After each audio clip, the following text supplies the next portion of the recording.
primero que tengo que decir es que aquí somos un equipo, yo no me ocupo, se ocupan una serie de compañeros,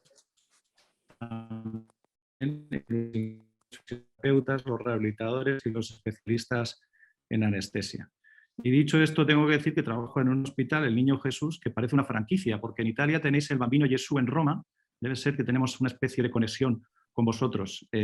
Vamos a hablar desde un punto de vista de tomar decisiones con las gráficas, cómo podemos aprovecharnos de la información que da el laboratorio de análisis del movimiento. He de decir que primero nosotros lo metemos en una especie de matriz diagnóstica señalada ya por John Davis, en la que la juntamos con la información que nos ofrece el diagnóstico de imagen, la historia clínica, también el nivel funcional en la deambulación, y con todo eso uno toma decisiones. A la hora de tomar decisiones hemos desarrollado nosotros una clasificación muy parecida a la GMFCS, pero que ofrece variantes, y entonces nos encontramos que de los 5 estadios convencionales los hemos subdividido en 3 tipos, donde añadimos también condicionantes biológicos, psicológicos y sociales, y a la hora de tomar decisiones pues es importante saber quién está al otro lado. Si el paciente tiene una obesidad mórbida, pues poco podemos hacer. Si la estructura familiar no es estable, poco podemos hacer. O sea que a la hora de tomar decisiones las gráficas son importantes, pero están en un conjunto de factores que debe uno tener en cuenta.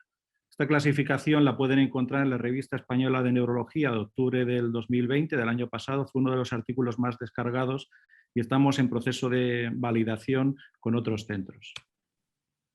Este es un ejemplo de lo que puede ser análisis observacional de un paciente que se llama Mateo, que me vino a la consulta y después de la exploración pues yo tenía la idea de hacer una tenotomía del psoas y una osteotomía extensora, no tocar los isquiotibiales porque me daba la idea de que quería utilizarlos como propulsores y como extensores de cadera, pero con la gráfica lo que observé es que se veía una retropulsión de la pelvis, una cadera que se extendía razonablemente y eso ya me indicó que los isquiotibiales estaban cortos y que el psoas no era necesario tocarlo. Este es un ejemplo de cómo cambia una indicación después de haber visto la cinemática en un estudio tridimensional del análisis del movimiento. Esas imágenes están tomadas en nuestro centro de análisis de movimiento, al que están ustedes todos invitados, y de paso pues, se dan un paseo por el Retiro, que es probablemente el parque más bonito del mundo. Estoy haciendo un poco de publicidad. Otra aplicación del análisis de movimiento es lo que parece no es la realidad. Este es un pseudovalgo. Todos los que nos dedicamos a esto hablamos del pseudovalgo como una impresión que te da el paciente cuando camina, que sin embargo en la exploración en decúbito supino no se correlaciona con una mala alineación femorotibial. El hecho de que tenga problemas rotacionales, fémur en anteversión, torsión tibial externa y la tendencia a la marcha agachada, pues hace que uno piense en un genuvalgo cuando en realidad no existe. Este es el resultado después de la cirugía multinivel. Tal y como ha explicado el doctor Crespo, nosotros tenemos en nuestro laboratorio pues, los 3 componentes, que son la cinemática, que estudia el movimiento en los 3 planos del espacio en los distintos segmentos anatómicos, la cinética, que estudia los momentos de fuerza y las potencias que tienen los músculos antagonistas en torno a las articulaciones mayores, rodilla, cadera y tobillo, y por último la MG dinámica, que nos informa de cómo están comportándose los músculos durante el ciclo de marcha, desde que choca el talón en el suelo hasta que vuelve a chocar con las 2 fases que todos conocemos de apoyo y balanceo. Esto es lo que hace que aparezcan las 3 patas para el banco, que hace que nosotros tomemos decisiones. Este es un ejemplo de cómo se integra en una gráfica la electromiografía, la cinética y la cinemática. Está tomado del libro que sacamos para la Sociedad Española sobre parálisis cerebral infantil. Supongo que no habrá ningún problema en que pueda proporcionar el documento en PDF. Y a la hora de intentar convencer a los compañeros que hablan de que esto no es tan importante, bueno, pues John Davis ya publicó una clasificación de los patrones de marcha en el plano sagital en la que se hablaba de la importancia de la cinética, de cómo interpretar las gráficas también. Entonces, la propia marcha agachada, que parece que es el destino mayoritario de muchos diplégicos, puede hablarse de que está compensada o no compensada en función de cómo esté de aumentado o no el momento extensor de la rodilla, es decir, cómo está desolicitado el cuádriceps como músculo antigravitatorio para evitar el colapso. El propio paciente puede diseñar estrategias con el tronco para evitar que esa solicitación sea excesiva. Entonces da la impresión que a la hora de tomar decisiones, esta es uno tiene que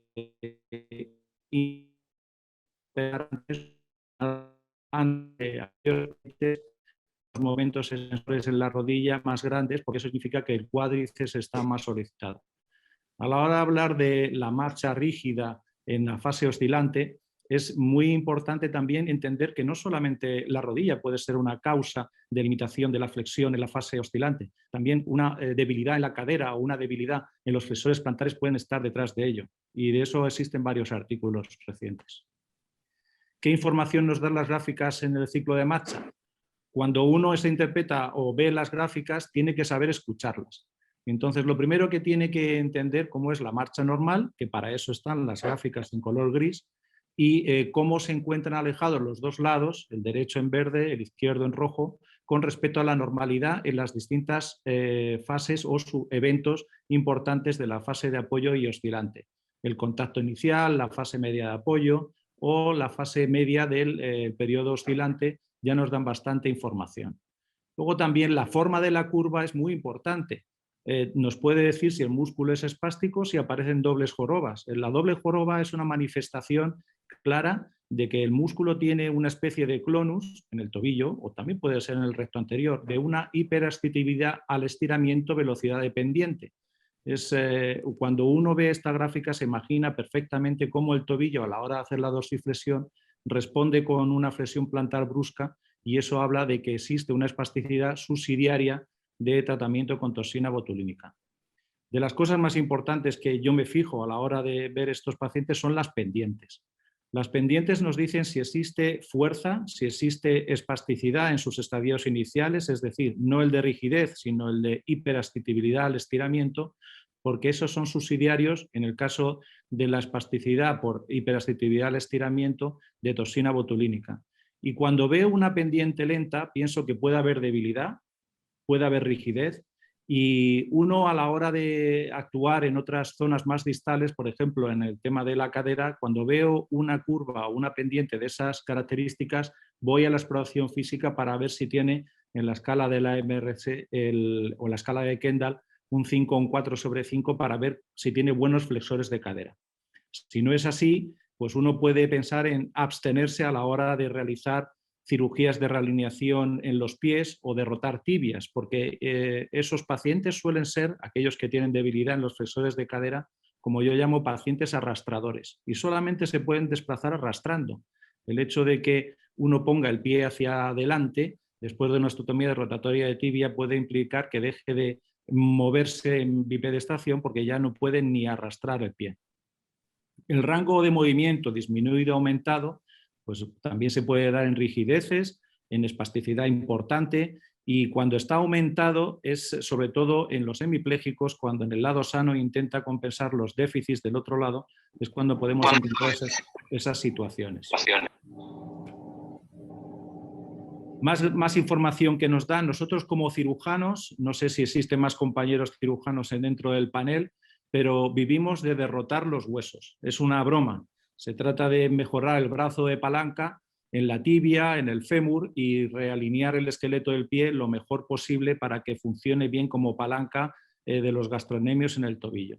Bueno, entonces el análisis de movimiento nos da mucha información. Yo personalmente he cambiado de opinión después de haber visto gráficas de la torsión tibial. También a la hora de tomar la decisión de una osteotomía de rotatoria de fémur, utilizamos muchas veces el hecho de que tenga un rango de movimiento en torno a 20 grados durante el ciclo de marcha o más para tomar esa decisión. Y también es cierto que, por ejemplo, muchas veces por interacción entre planos, los hemipléjicos a la hora de caminar de puntillas llevan la pelvis hacia detrás y eso puede hacer que el lado contralateral vaya hacia adentro, en interno desde la pelvis, y simular que todo el miembro inferior tiene una intratorsión a la hora de caminar que no se ajusta a ningún problema real, sino a un problema contralateral. Ya hemos hablado del músculo espástico, el músculo acortado, como hemos visto en la gráfica de Mateo, la debilidad y la rigidez. Ahí un momentito, parece que se ha enganchado un momentito. Perdonad un segundo. Es el típico momento en que se engancha aquí. Más informaciones que nos dan las gráficas. Yo siempre, a la hora de utilizar una especie de chuleta, me fijo en los distintos eventos que ocurren en el ciclo de marcha y hablo de valores cinemáticos críticos. Entonces, en la rodilla, para mí, el contacto inicial, la extensión de rodilla que tiene el contacto inicial es muy importante. Luego, la combinación de hechos pueden justificar una serie de problemas. Entonces, estamos en la flexión de rodilla en el contacto inicial, la máxima extensión de rodilla en la fase de apoyo medio, es lo que según Sutherland da la clasificación de rodilla en recurvatum, marcha agachada, etcétera, y también, por supuesto, si el pie alcanza una altura adecuada con respecto al suelo, con la máxima flexión de rodilla en la fase oscilante. El tobillo para nosotros es muy importante fijarse no solamente en el apoyo, que lo es, sino en la fase de oscilante o de balanceo, porque muchas veces existen insuficiencia de los dorsiflexores y no tiene mucho sentido estar empleando toxina botulínica en los gastroenemios si faltan dorsiflexores, que son los responsables de que muchas veces el paciente arrastre el pie. Y uno puede estudiar la posibilidad de realizar transferencias tendinosas. En cuanto a la cadera, pues nos fijamos si existen momentos de estepaje, como aparece en la gráfica de abajo, porque existe una hiperflexión en la fase oscilante. No solamente se da en el pie caído, también en los equinos el paciente desarrolla estrategias para despegar el pie del suelo de esa manera.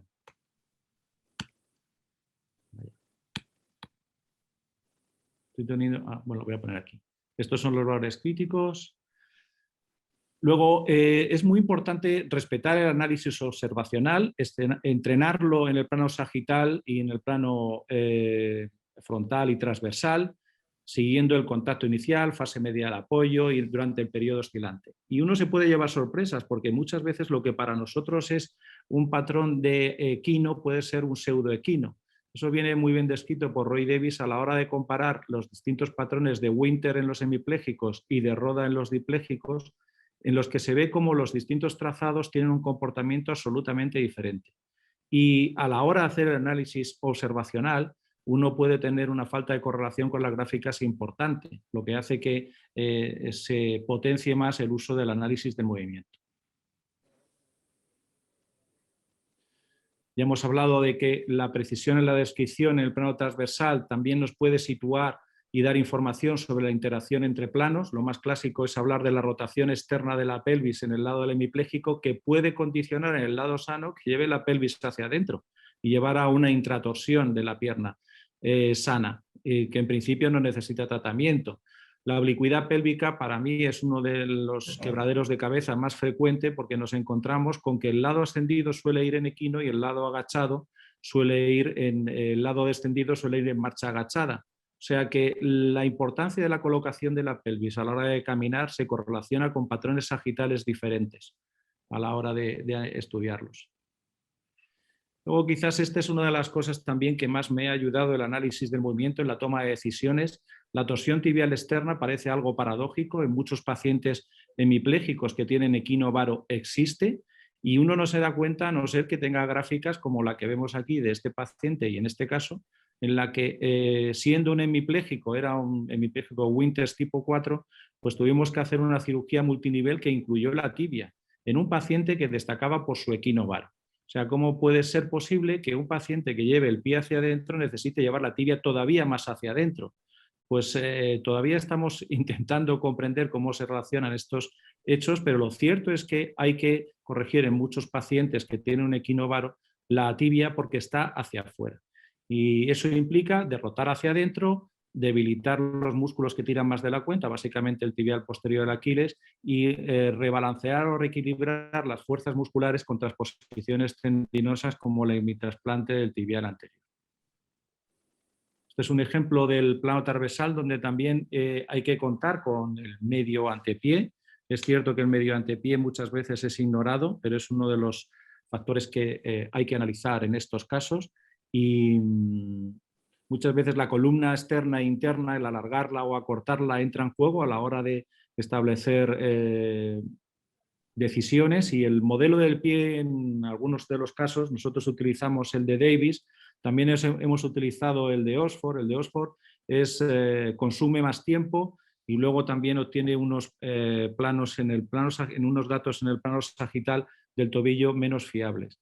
En general solemos utilizar el modelo de Davis bisegmental y para casos más complicados utilizamos el modelo de Oxford.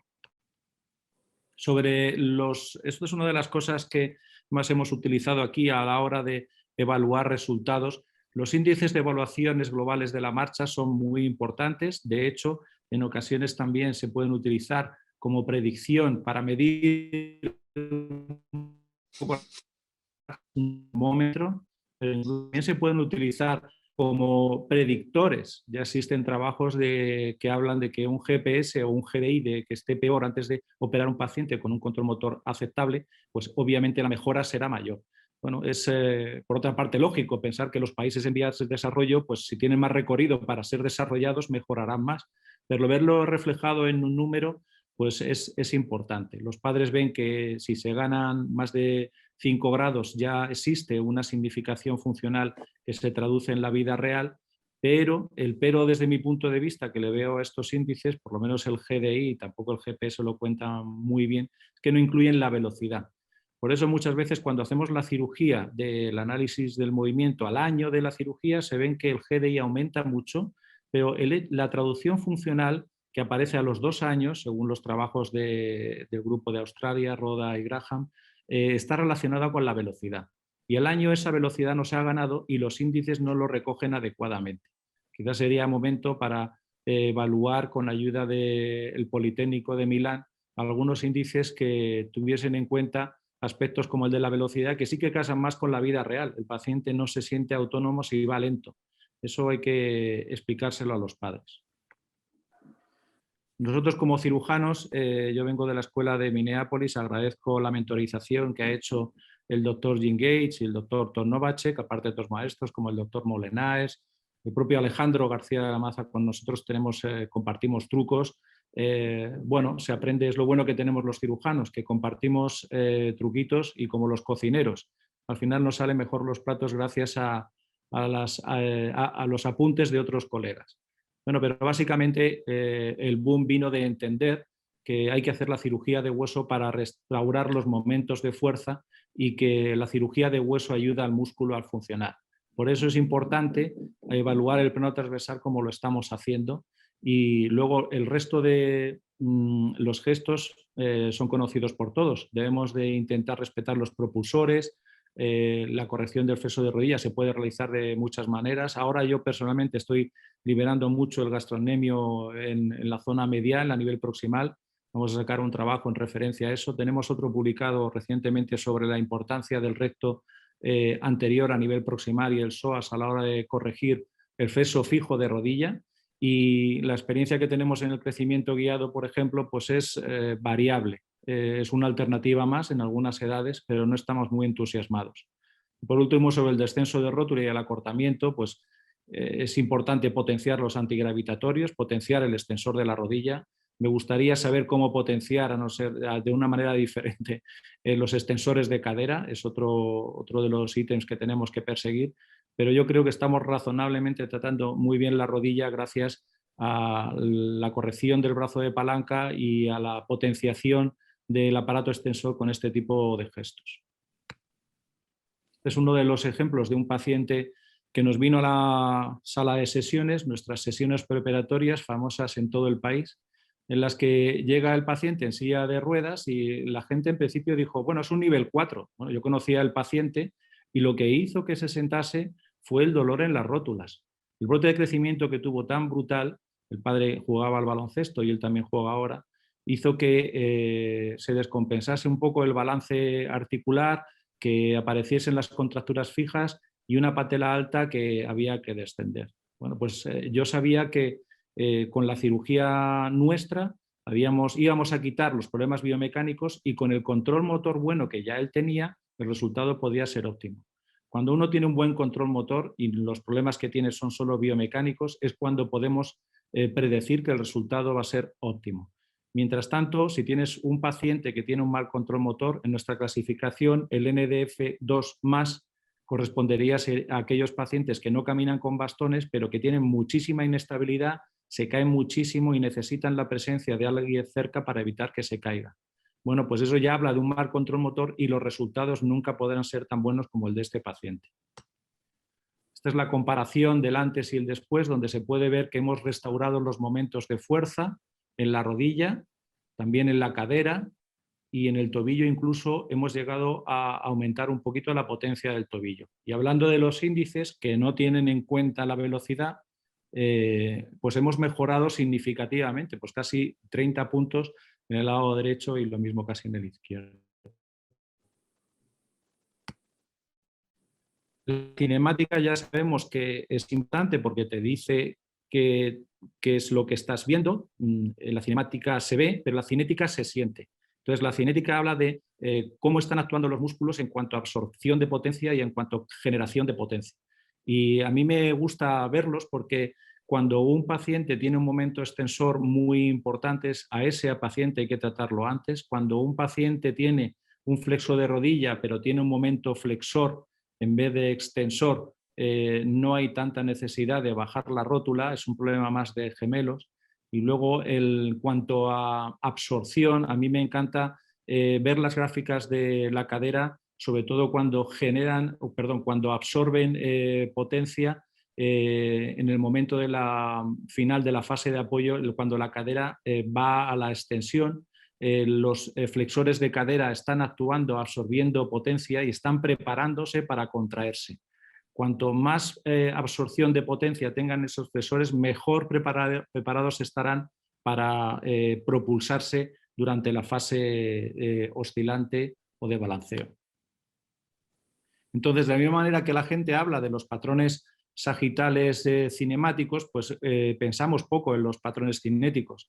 Entonces, el patrón extensor, que es el habitual, existe, pero también el flexor, y tenemos que pensar en esos casos en actuar sobre los gemelos y sobre el tobillo y la disminución de la flexión plantar. He de decir que, por desgracia, cuanto más distal esté el músculo, pues peor control motor tendrá. Luego los gemelos muchas veces, o su potencia, dependen de factores que no están relacionados estrictamente solo con realinear la tibia y con darle arco al pie. También dependen del control motor selectivo. En cualquier caso, de todos he sabido que muchas veces los alargamientos de las partes blandas pueden debilitar la musculatura. Sin embargo, nosotros estamos realizando en algunos casos alargamientos con una aguja intramuscular de manera percutánea, acompañada de un yeso unas 2 semanas o 10 días, y luego un uso juicioso del AFO durante 3 semanas, quitándoselo poco. Y este tipo de microalargamientos o alargamientos aponeuróticos selectivos con una aguja intramuscular, pues nos ha propiciado en algunos casos resultados cinéticos sorprendentes, como podéis ver en estas gráficas de 2 pacientes. No en todos los casos ha sido así, pero todo esto se debe sin haber arreglado la tibia, que no siempre está en torsión tibial externa. Hemos posicionado el pie como debe estar en el suelo, y el hecho de que aumente la distancia desde el talón a la cabeza de los metatarsianos, eso ya es alargar el brazo de palanca, y por eso se explican estos resultados. La MG dinámica, pues ya hemos hablado de lo importante que es cómo funciona el músculo en la fase oscilante y la fase de apoyo, y por eso están esos patrones, una vez más patrones de actividad que ya sean fuera de fase o prolongado, pues nos hablan de cómo el control motor selectivo puede estar alterado. En cuanto a la toma de decisiones, esto es de una charla que preparé para las casas comerciales de toxina botulínica. Señalaré simplemente que una cosa que hacemos con mucha frecuencia es en la gráfica de la fase del tobillo al final de la fase oscilante. Si vemos que existe contracción o actividad muscular en el gemelo, lo ponemos, porque ponemos toxina porque en esos casos esa actividad fuera de fase puede estar condicionando un déficit en el contacto inicial del pie y en la extensión de la rodilla. Es decir, que nos fijamos en la actividad muscular del gemelo al final de la fase oscilante, y si existe actividad, entonces colocamos toxina botulínica. También utilizamos para la rodilla y la cadera, según la estrategia mini-invasiva, la combinación de yesos y alargamientos percutáneos con aguja intramuscular, en función de cómo sean las deformidades y las gráficas. Nosotros ponemos mucha toxina en el psoas, también en las oblicuidades pélvicas. Gracias a la ecografía lo utilizamos a nivel distal, sería toxina en el ilíaco, no en el psoas, pero vemos que nuestros resultados son buenos y lo realizamos en el cuarto de sedaciones gracias a la ayuda de nuestros compañeros intensivistas y tenemos una actividad de cerca de 300 casos al año en los que combinamos la toxina botulínica, el yeso y los alargamientos percutáneos después de haber evaluado el paciente con la exploración y el análisis del movimiento.